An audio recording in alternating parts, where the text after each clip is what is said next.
Salutations à toutes et à tous. Salutations à ceux qui sont de passage, ceux qui ont compris que cette réalité est spéciale, que le moment dans lequel nous sommes actuellement, dans ce présent du visible, est spécial. Beaucoup se demandent où se trouve la vérité, qu'est-ce que la vérité. Et beaucoup, au fond d'eux, savent qu'il y a un créateur, que le créateur existe, que la nature, l'univers, le ciel, la terre, l'eau et tout ce qui existe dans la création ont été créés. Beaucoup savent que le créateur existe, beaucoup se posent des questions, mais qui est-il? Où est cette vérité qu'on cherche tant, comme le bonheur? Et cette vérité, elle existe. Cette vérité, elle est actuellement même parmi nous. Elle existe réellement. Ce secret, cette gloire existe réellement. On en a la preuve parce que aujourd'hui, dans cette réalité, nous avons un témoignage véritable extraordinaire. Et une des marques, une des traces laissées concrètes de ce témoignage, c'est Bible. Bible, comme c'est marqué, la Bible authentique. Oui, la Bible véritable. Kalatam Bale, comme on le voit ici. Kalatam Bale qui veut dire le livre de la vérité. Parce que tout est lié à la vérité.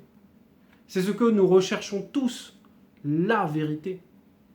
C'est quoi la vérité sur l'histoire de l'homme, sur l'histoire de la race noire, sur l'histoire de l'univers, sur l'histoire des patriarches, sur l'histoire de la planète Terre? Comment tout cela a commencé? Parce que beaucoup cherchent la vérité. Et la vérité est là. Nous allons donc lire Bible ensemble par rapport à l'exhortation qui nous est donnée aujourd'hui d'évoquer. C'est page 784 dans le livre de Dallé que on retrouve dans les Bibles falsifiées sous le nom de Pierre. Donc Dallé de son vrai nom. Et le titre de son livre, c'est Encouragement. Encouragement et le chiffre 1. Oui, c'est une précision qu'il n'y a pas dans les Bibles falsifiées, puisque les Bibles falsifiées, en fait, sont remplies de confusion, parce que ceux qui ont rédigé ces Bibles n'ont jamais été mandatés pour le faire, ne sont pas reconnus, agréés par la vérité, par le verbe du Créateur qui se nomme Loba. D'aller, donc Pierre, encouragement, parce que son livre, c'est réellement un livre d'encouragement. Nginya Mulema, qui veut dire donc la force du cœur, parce que c'est ça le courage. Et Dallé était quelqu'un de courageux. C'était un apôtre courageux. Et c'est un apôtre qui s'efforçait d'encourager son auditoire, qui exhortait d'une manière extrêmement vivante, extrêmement puissante. Et on va lire une partie de son discours. Le titre de la partie qu'on va évoquer, c'est « Appel à vivre saintement ». Eh oui, un appel à vivre saintement. Parce que c'est une progression dans cet épître d'encouragement. Il y a une progression. Le premier, on va dire, titre qui avait été donné, c'était « Salutations ». Et c'est toujours dans le chapitre 1. Et ensuite, c'était « Une espérance vivante ». Et de cette espérance vivante, il fallait en tirer quelque chose. Il fallait qu'une porte s'ouvre, qu'un état de conscience s'ouvre pour celui qui allait écouter le discours de Dallé, qui allait lire les épîtres comme nous de Dallé. C'était l'appel à vivre saintement. Donc, l'appel à vivre saintement, c'est effectivement, il faut d'abord qu'il y ait un appel.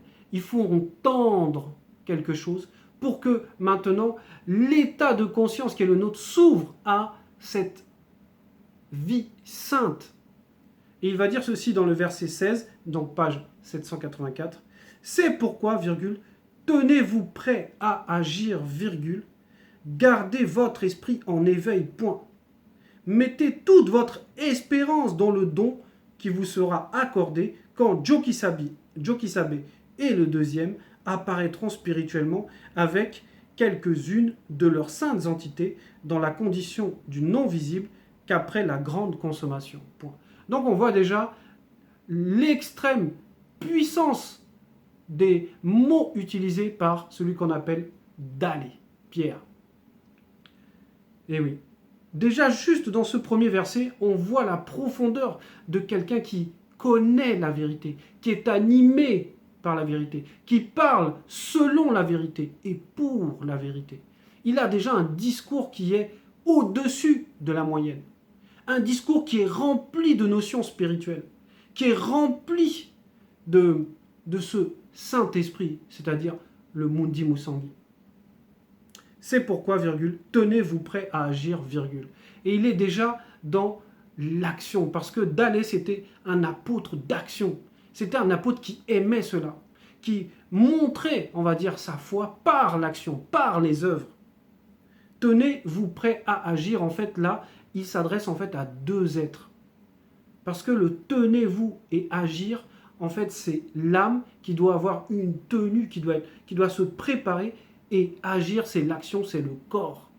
Et ensuite, gardez votre esprit en éveil. Et là, le troisième être, c'est l'esprit en éveil. Parce que, en fait, la sainteté, la sanctification, c'est le pourquoi de la présence de cette vérité. C'est le pourquoi de la présence de ce livre merveilleux dans cette réalité.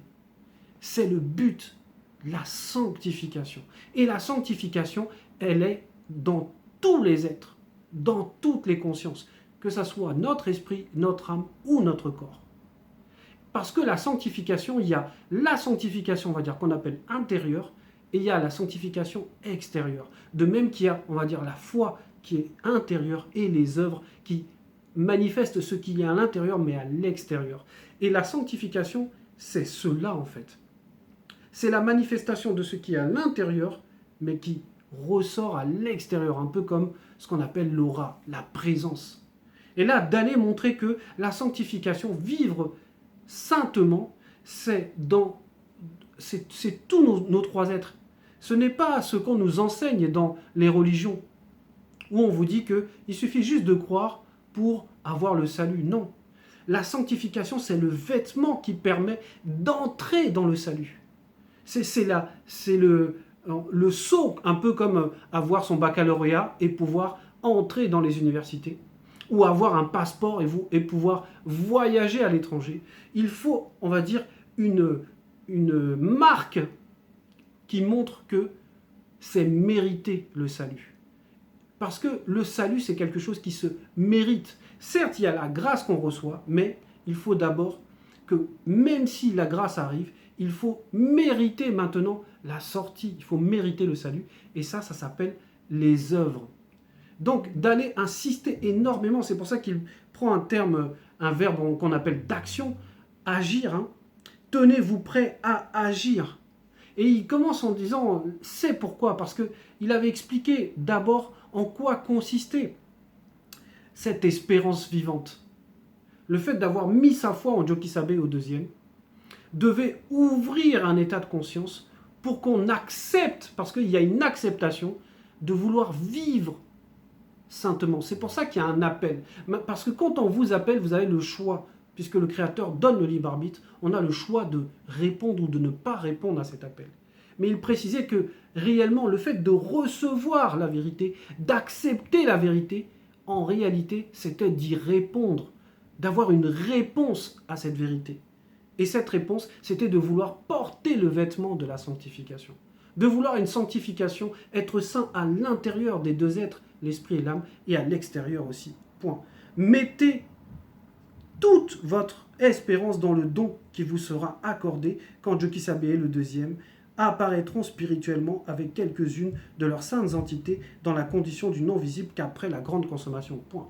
Donc il expliquait aussi que ce vêtement de la sanctification, cette attitude de sainteté ne devait plus quitter la personne jusqu'à son départ du visible, jusqu'à la rupture, jusqu'à ce qu'on appelle la mort. C'est-à-dire que c'était, on va dire, le seul vêtement qu'on devait revêtir pour passer de l'autre côté. Un peu comme les cosmonautes, comme on le voit là, quand ils veulent montrer que l'homme est capable d'aller dans l'espace, mais on sait que ça, c'est pas possible. Mais néanmoins, ils sont obligés, pour aller dans cette dimension spatiale, ils sont obligés d'avoir un scaphandre, ils sont obligés d'avoir une tenue qui est adéquate, qui permet de résister.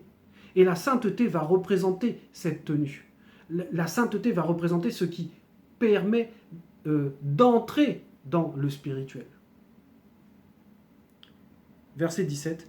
Obéissez au verbe de l'eau bas et ne vous conformez pas aux désirs que vous aviez autrefois, virgule, quand vous étiez encore ignorant. Et ça, c'est logique. Parce que maintenant qu'on accepte l'appel, maintenant, il faut montrer qu'on a accepté réellement l'appel. Et là, c'est le choix personnel.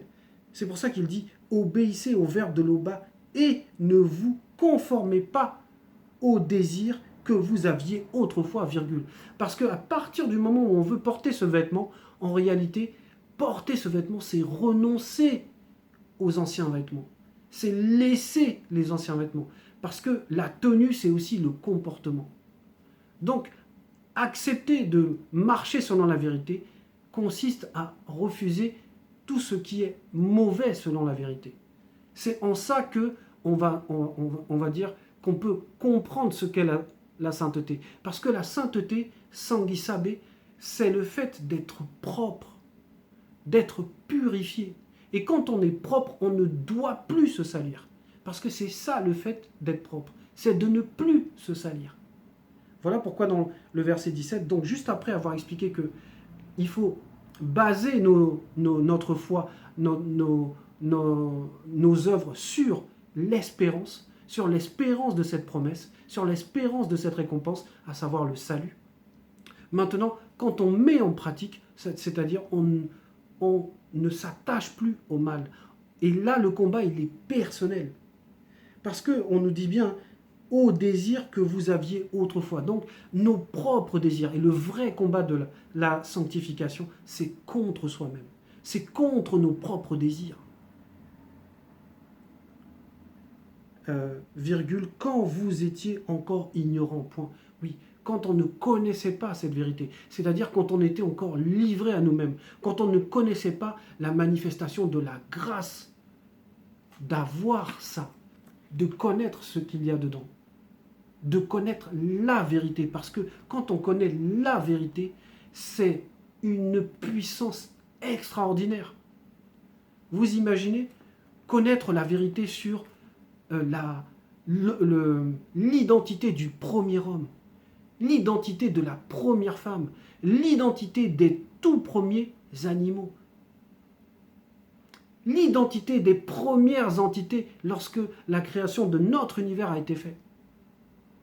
Vous imaginez cette connaissance extraordinaire, connaître l'ADN du soleil, l'ADN de la terre.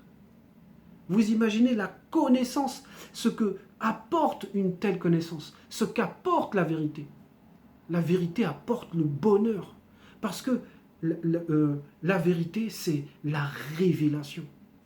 C'est de révéler l'action. Et nous étions ignorants de ces révélations. Nous étions ignorants de l'action qui a fait tout cela, qui a créé toute cette réalité dans laquelle nous sommes. Et on nous fait grâce d'être conscients de cela. Verset 18. Mais soyez saints dans toute votre conduite, virgule, car l'Oba, qui par son verbe vous a établi, virgule, est au-delà de la sainteté. Point. Et ça, c'est très important. Parce que là, on nous montre que, en fait, la sainteté, c'est la nature même des entités. C'est la nature de nos grands frères, c'est-à-dire ce qu'on appelle, bon, on dit dans ce jargon les anges, mais leur vrai nom c'est Bamuloloma. Les anges, on va dire tout ce qu'on a pu entendre ou lire dans les Bibles falsifiées, les chérubins, les séraphins, les trônes, les dignités. On va dire toutes ces entités-là sont saintes. C'est-à-dire c'est la nature de la créature parfaite. C'est-à-dire que la sainteté, c'est la marque de la perfection. Et la perfection, c'est la marque du Créateur. Donc ici, Mais soyez saints dans toute votre conduite. Ça veut dire qu'il faut imiter la vertu et l'impartialité des entités. Et quand on dit dans toute notre conduite, c'est dans tous nos êtres, dans toutes nos consciences. On ne peut pas être saint, on va dire, que dans un certain domaine, et dans d'autres, être péché, en fait. Être saint dans toute notre conduite, ça veut dire qu'on doit veiller à tout ce qu'on fait pour rester propre, puisque la sainteté, c'est le fait d'être propre, de ne plus se souiller. Et ça, c'est quelque chose qu'on ne peut pas vivre dans les religions, parce que les religions n'enseignent pas la vérité. Ce qui permet d'être saint, c'est de connaître la vérité. C'est d'être, on va dire, déjà dans la conscience, être connecté à ce qui n'est pas sale, c'est-à-dire le mensonge. La fausse doctrine est sale, le mensonge est sale, parce qu'ils ne sont pas la vérité. Virgule, car l'Oba qui par son verbe vous a établi, virgule, est au-delà de la sainteté. Oui. Et là, c'est encore pour montrer que, en réalité, le Créateur, il n'a pas besoin et il n'y a pas de qualificatif pour le Créateur.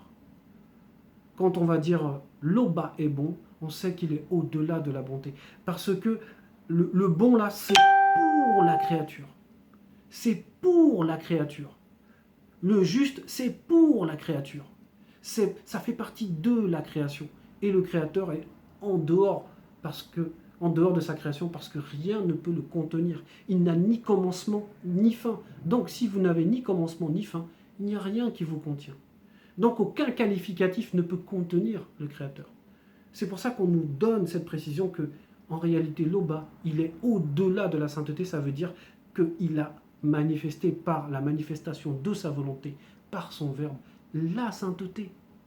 Mais il est lui-même au-delà de toutes ces notions. Verset 20. Verset 19. En effet, virgule, Mutatedi, entre parenthèses l'entité, déclare par Boussi, soyez saints, virgule, car Tété, votre Loba, est au-delà de la sainteté, point. Oui, parce que c'est une déclaration qui venait déjà des entités. Notamment là, ici, on nous donne la précision de cette entité mystérieuse, fantastique, qu'on appelle Mutatedi. L'entité déclare par Boussi, et oui, parce que c'est Boussi qui s'exprimait, celui qu'il nomme dans les Bibles actuelles Moïse, mais son vrai nom c'est Boussi, et ce nom veut dire quelque chose, ouvre une porte à quelque chose. Soyez saints, virgule, car Tété, ça veut dire Père, votre Loba est au-delà de la sainteté. Et ça, ce sont les véritables phrases. Ce n'est pas ce qu'il y a dans les Bibles actuelles, les Bibles falsifiées, où on a l'impression que ce créateur est une créature, que ce créateur a des regrets, il regrette d'avoir créé l'homme dans Genèse 6. Ça va être Genèse 6. Que ce créateur ne sait pas qu'il a besoin de descendre pour entendre le bruit des habitants de Sodome et Gomorrhe. Là on est dans la vérité, c'est autre chose. Et on le voit bien, si on regarde juste le fruit des religions, ce que les religions ont apporté dans cette existence, mais c'est une catastrophe de mensonges, de forcer à croire, comme si le Créateur a besoin de forcer une créature à croire en lui, comme s'il avait besoin qu'elle croie en lui, mais il n'y a pas besoin.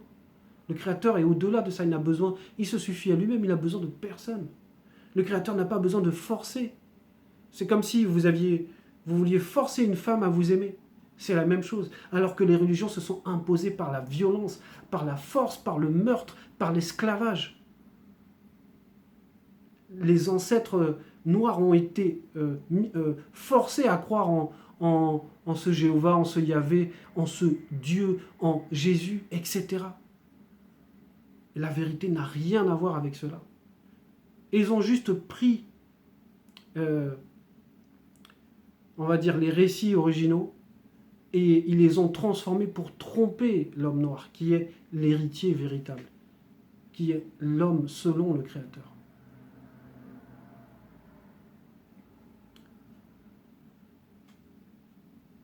Verset 20, dans vos prières, virgule, confiez-vous au Verbe de l'Oba, qui lui aussi juge tous les hommes avec impartialité, virgule, selon ce que chacun a fait. Point. Donc là, d'abord, il exhortait en fait, dans son encouragement, il donnait beaucoup de conseils, et c'était des conseils d'hommes expérimentés. Dalé était un homme qui avait, à ce moment-là où il parlait là, il avait acquis de l'expérience. C'était un apôtre avec un A majuscule. Et il était vraiment puissant dans sa manière d'encourager. Parce que là, il expliquait d'abord dans la première partie, à partir du verset 16, il expliquait c'est quoi cet appel et qu'est-ce qu'on devait faire lorsqu'on entendait cet appel. On devait se mettre tout de suite en action.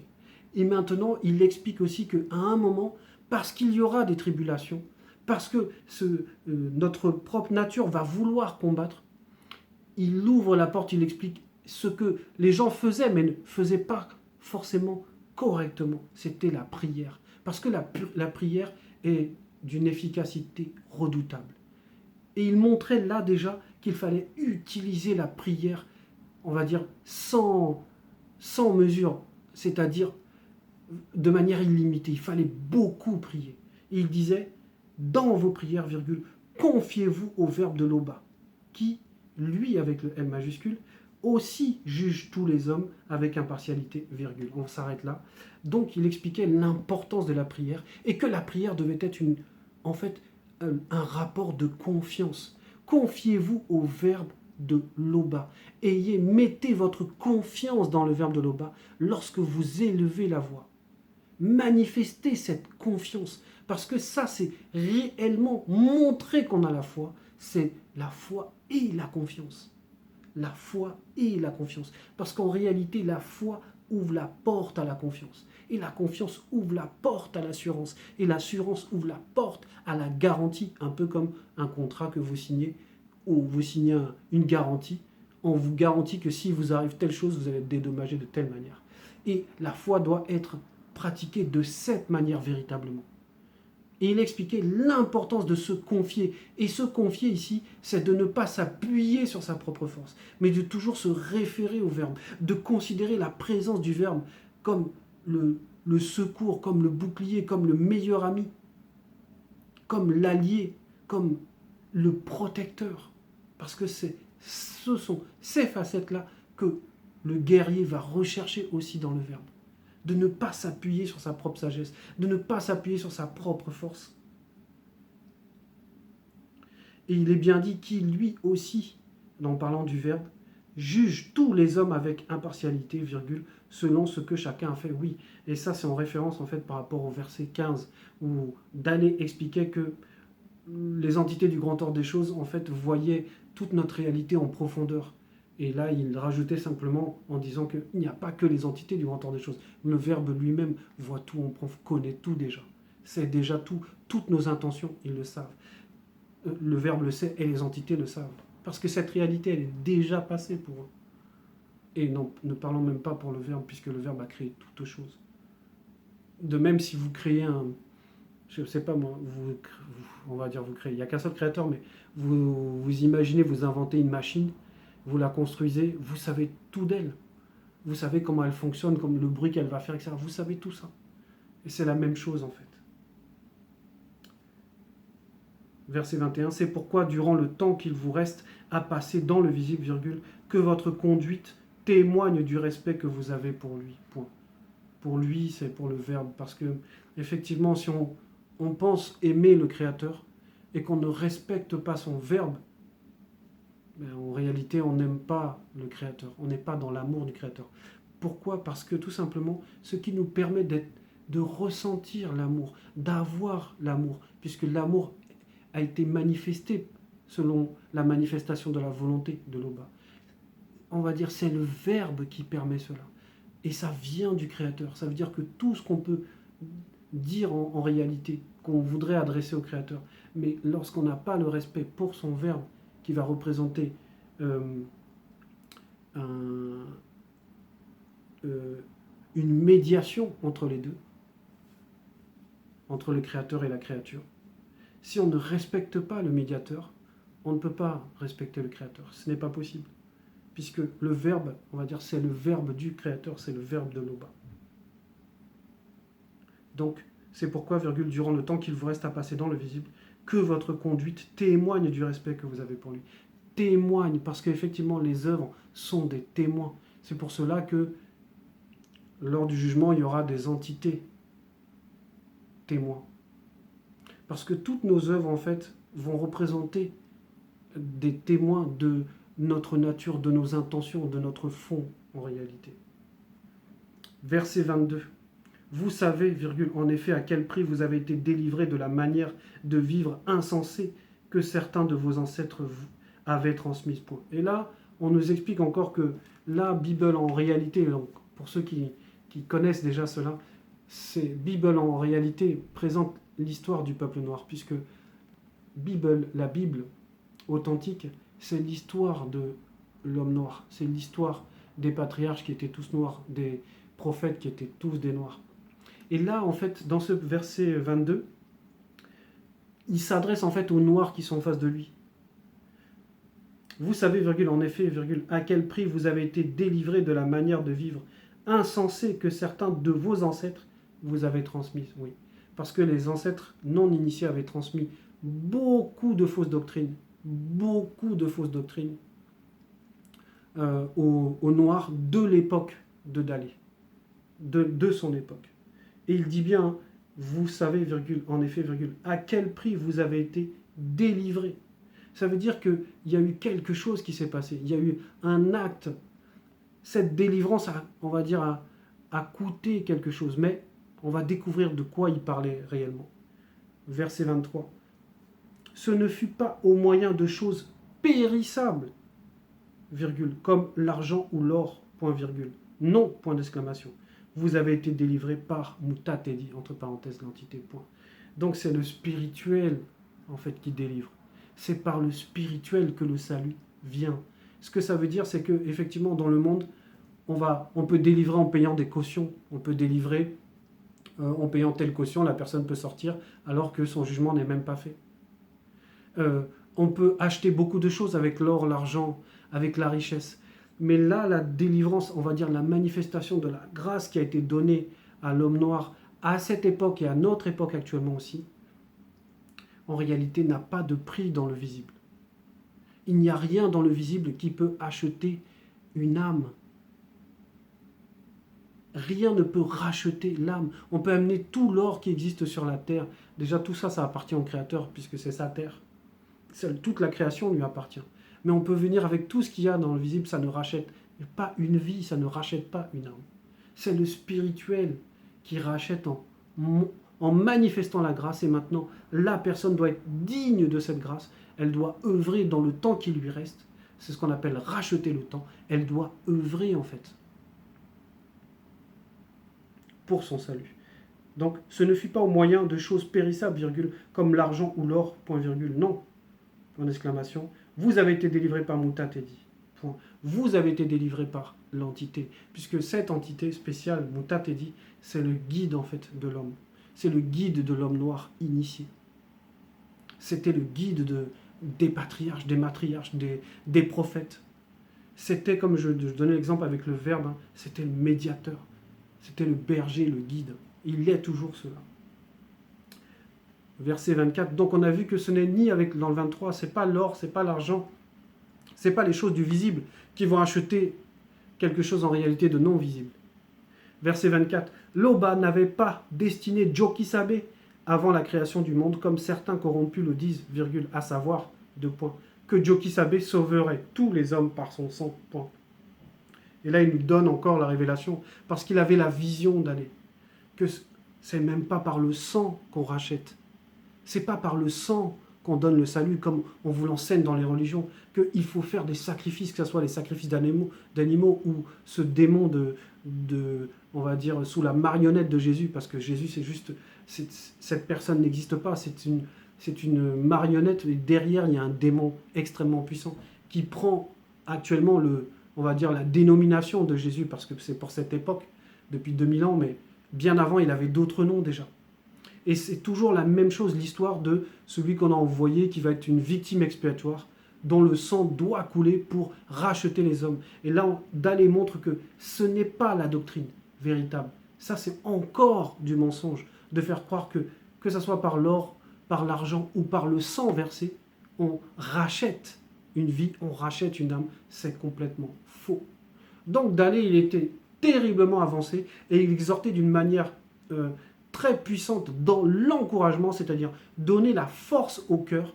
Il encourageait les non-initiés graciés à s'accrocher au verbe, à tenir jusqu'au bout, un peu comme Essombé, celui qu'ils appellent Paul dans les Bibles actuelles, avait parlé de cela, qu'il courait vers le but. Et lui, il leur demandait effectivement de travailler le cardio, parce que l'encouragement, c'est donner la force du cœur, ça représente faire du cardio, travailler le cardio, parce que c'est le cardio qui permet de tenir la distance, qui permet d'avoir une maîtrise de soi. Voilà, c'était l'exhortation pour aujourd'hui.